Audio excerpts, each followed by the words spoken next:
How's it going, everyone? Sethphir here, and welcome back to another Tower of Fantasy video. Today is going to be day 30 in the Ultimate Guide series. I can't believe we made it all the way to day 30.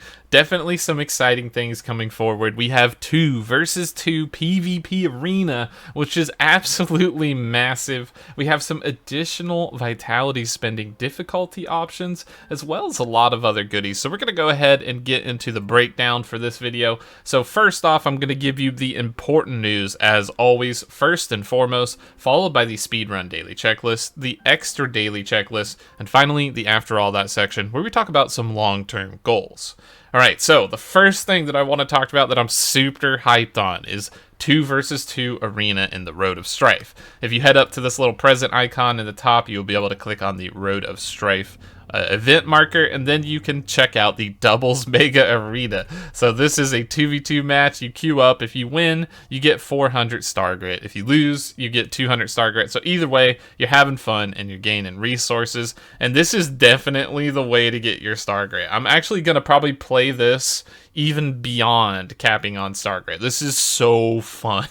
And I have recorded some match for you guys so that you can see how it is. And I will note that results may vary. Some people were a little laggy, some people were not, but it was all good fun anyways. There's no ranking behind it, so you just get in there and have some, good time with your friend, your buddy, bring them in and destroy some people in PvP. So let's go ahead and get into that. We're going to show that match off right now.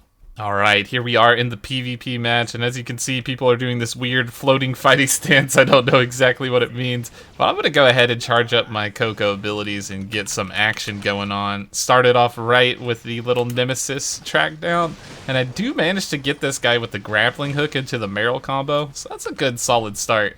And I feel bad for this guy because I was definitely preying on him. I got the freeze proc on him really early, and I'm like, alright, I'm going for this dude. Meanwhile, my teammate, my partner, Nanago, over here is trying to deal with this crow player zipping all around, trying to use the crow jetpack spam on him. But as soon as we break this guy's shield, watch Nanago comes over, we just start clapping this guy when he has no health and just kill him with the Frigg. So it's really fun to do this type of thing. Honestly, these PvP arenas have been great, but like I said, results may vary. Like, sometimes you get people that don't lag, sometimes you get people that lag super hard, and it just really seems to depend upon the players and the arena. But I think hopefully it'll smooth out over time, especially as we go on later in the day. But it's just the first people to eliminate both of them, so like once you die, you're dead. You just sit there, and that's pretty much it. But as you can see, this guy with his last-ditch crow efforts, not gonna be enough. Unlucky, my friend. Alright, there's this little sneak preview of that 2 versus 2. It's definitely a blast. Go ahead and grab one of your crewmates, grab your friend, grab your significant other, whatever you want to do, and hop in there. You will have a good time, or get your butt kicked. Either one, it's probably just going to be funny either way. So that's definitely something fun to check out. And the best part is, if you were like me and you messed up yesterday and you didn't save your currency from the day before, you will now be able to buy the last Mechbird piece. So I have the Mechbird Mount. It is complete in my vehicle collection. I now own all of the vehicles. I'm so excited about that. So I have everything. I'm working on leveling him up, and it's definitely fun to get that completionist type thing going, right? Like, I love collecting all the things. My achievement points are super high. I just love running around the world and getting all these things. So next, let's jump into some important stuff with the vitality changes at 61. But before that, only 70% of you are subscribed. So smash that subscribe button if you're watching these guides and videos. And a special announcement, we will be trying to stream on Twitch today at 6 p.m. EST, so make sure to check that one out. So diving into the vitality now, let's go ahead and get into that. So we have now unlocked the difficulty 5 version of a lot of things, including the dimensional trials, which will give you your 1 gold box, which will have a nano fiber frame 2 or booster frame 2, which is the one you really want. That's the coveted one. Then you will also get a nano coating or acid proof glaze box selector for 2, and finally a 1 selector for the low material. So it is decent. It's basically the same as doing what a 3-star Stargate would have been before. We'll have to see if the Stargate powers up. The only catch is that you get this acid proof or nano coating, which you get a lot of these in the battle pass. Like, for example, I'll show you my inventory. I have quite a few of them already. I have 84 boxes where I can select nano coating and acid proof glaze, but when I want to get like a booster frame or nanofiber frame, I really don't have much in terms of resources for that. So the name of the game is going for these gold ones. The gold ones are really hard to get, and especially the ones that meld into the gold one. So I would definitely be focusing your efforts on the nanofiber frame and the booster frame, because that will be your best use of vitality going forward in the future, especially when level 65 comes. You need 11 of each of those per weapon, which is soul crushing, and you'll be able to probably be okay with the nano coatings and the acid proof from the stuff you get from the battle pass, but the rest you're going to have to come up with on your own, and it's going to be very, very steep. In addition to that, I did want to say that you can see on the top of my bar here, the Wanderer's Log is gone. So it looked like it capped out at level 13, at chapter 13. But I do want to say that once you complete chapter 13, you will get an SSR Relic Selector box. This SSR Relic Selector box is very powerful, and there are only 4 options in it. I believe the options were Omnium Shield, and it was supposed to be the Altered Destiny, but for some reason that wasn't in there. Drone and Confinement was also an option. The Altered Destiny was replaced with the Type V armor, although the description lies to you. It says that you could pick Altered Destiny, but you cannot. You can only get that. So I went ahead and chose Omnium Shield because I'm working towards my 5 stars right here, where anybody who passes through the shield will get a 25% flat damage buff for 7 seconds, which is absolutely massive. So this is a very powerful relic to have, so I would definitely aim towards that. I think that is the best option amongst all of them, but the drone is arguably very useful as well. You can use this to pop it before combat, so this can go a long way. So you do you and choose what you find. I just wanted to offer a little bit of advice on that subject, so that hopefully that will help you. So now that we have that covered, we're going to talk about the Wormhole, which is closing and resolving in a few hours, actually. It's not going to be up for very much longer, 17 hours, and make sure you have got 72 total points. You've cleared Ursa Major. It is possible for free-to-play Dolphins and Whales. I know a free-to-play player that's cleared it at 30,000 something CS, so you can definitely do it with the right team, with the right strategy. Pro tip, pick Blood Rage. Blood Rage and crit is massive in the Ursa Major Wormhole. You will understand how it works as it goes on, but essentially what it boils down to is Blood Rage is going to increase your crit damage by like 150 to 250%, but it's going to lower your crit rate by 50%, so you need other crit rate buffs to stack it up to mitigate that loss. And once you have mitigate that loss, all your crits are absolutely disgusting. I'm talking like 2-3 million, just bonkers numbers, right? Like, so you can just go through the roof, and that should be what allows you to clear a lot of those floors. If you're having a lot of trouble, check out Meryl's Star 1 with the shield breaking heal, as well as the King Simulacrum trait. When you give him gifts at 4k, it restores like 10% HP per 5 enemies you kill, which can keep you super healthy all the way through it. And of course, Nemesis is very powerful in here, and the comp that I used to personally beat Ursa Major was King, Nemesis, and Zero, because right now the Ursa Major has fire buff increase for North America, so that's what mine is. It might vary per region.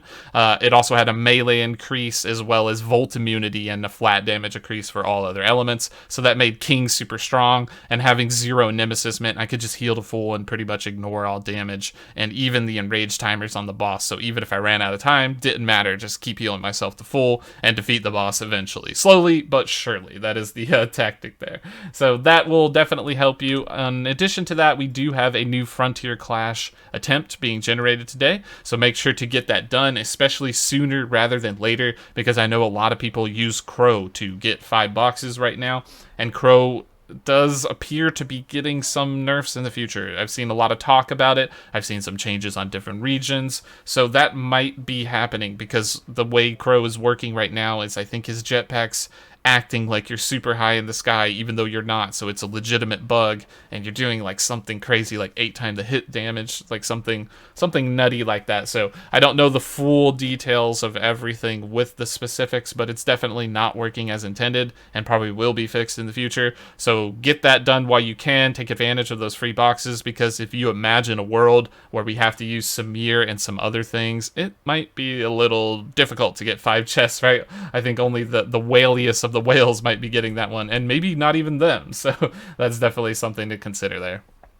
Once we have talked about that, let's talk about the Void Rift. The new boss today is Frostbot, so if you do not have Frostbot, go ahead and check that one out. You can go ahead and do it with or without a charge attempt, so making sure you get credit towards that dark crystals for defeating every boss, as well as the extra gold nucleus at the end, so that's going to be something good to do. And then now we're going to get into our speed run daily checklist, which we are going to do a true speed run of. I do have one bragging point. Starting it off with a speed run daily checklist is the daily bounty. And I got 3 S-rank missions today. I'm so excited. That's 400,000 experience right out the gate, plus that extra 50k for this B-rank mission, so I'm just super happy on that. I had to brag a little bit. Usually I get nothing. I get D rank, so that definitely goes a long way. Following that, make sure you're caught up with the main story, because Artificial Island will be next, right around level 64 on September 15th, so just keep in mind that's around the corner. And then your runes, you will have one from yesterday, but I'd recommend saving it for the new level cap tomorrow of 62, especially if you've already got most of your stuff. Then make sure you complete your Mia's Kitchens for the day, which will give you experience, so make sure you turn that in, because it will not convert over to the next day. Then we have Vitality use. Still the best option would be Join Op. We have Boots today, as well as Belt for level 7, so you can go ahead and check that one out. If not, check out some of the Stargates or the new difficulty tiers. There also is a new difficulty tier for the Cash Money mission, so if you want some extra gold and you're running low, that's something you could also check into. Then we'll talk about level caps. So 61 is the max today at 2.6 million plus some change, so make sure you are capped by the end of the day, so that tomorrow you can instantly reach level 62, and that cap will be going up, so it might be somewhere near 3 million, so make sure you're getting about 1.5 million XP per day, and you should be covered for the future. Now, the extra daily checklist. Go ahead and head to the challenge section. Check out training. I got memory and technique today, so that will be pretty nice for me. Once you've done that, head to the map and go to the black market and follow Hopkins. Go ahead and get your free gift from him, and then head to Cetus Island, collect your 3 claw machine attempts, and collect your presents there. Then you're going to go to Hycros and do the machine part route, where you go in a circle and collect stuff from the bins. You're going to use that to maintenance your vehicles, which you should have all 7 now if you've been keeping up with everything, and you will have a lot of maintenance parts to be dumping in there, so it's going to be a long haul run for that one. Following that, make sure to head out to the shop section and check out the daily box. Get your free one from Mia for a little bit of gold and materials, and then go to the hot section, and I recommend the 50 dark crystals for free to play, the 100 for whales and dolphins, and then the 200s after that for giga whales and leviathans. But if you want to save your crystals, you do you. Then following that, we will be lastly going into support points. So you can head over to the commissary section and check your support points. Make sure you're buying your tickets as well as your black nucleus and working towards that at the end of the week. And if you want to check the support points, you can go and create a team or join your team and just hit the flag icon and look at the top. You can see this newcomer assistance reward and see at the bottom how much cap you have left remaining for the day. Finally, you will then be checking the world for elemental ore like fire, lightning, and ice, and collect all those, because that's going to be some goodies that you can use to power up your gear as well as your weapons later on. Once you have completed all that, you're heading into the terminal area and focusing on achievements. If you don't already have all the mounts, that's also a great thing to do. I think there's about 2,500 achievement points possible, so if you can clean up most of those before we get to Artificial Island on September 15th, that is a very good idea to do. All right, that's going to be it for this one. And as I said before, make sure to check out our live stream on Twitch for the first time in a long time. We haven't streamed on Twitch yet. 6 p.m. EST. And thank you for supporting all the videos. Make sure to like, subscribe, and hit the bell if you feel that I've earned your subscription, if this information was valuable to you in any way, shape, or form. Thank you for watching, and we will see you in the next video.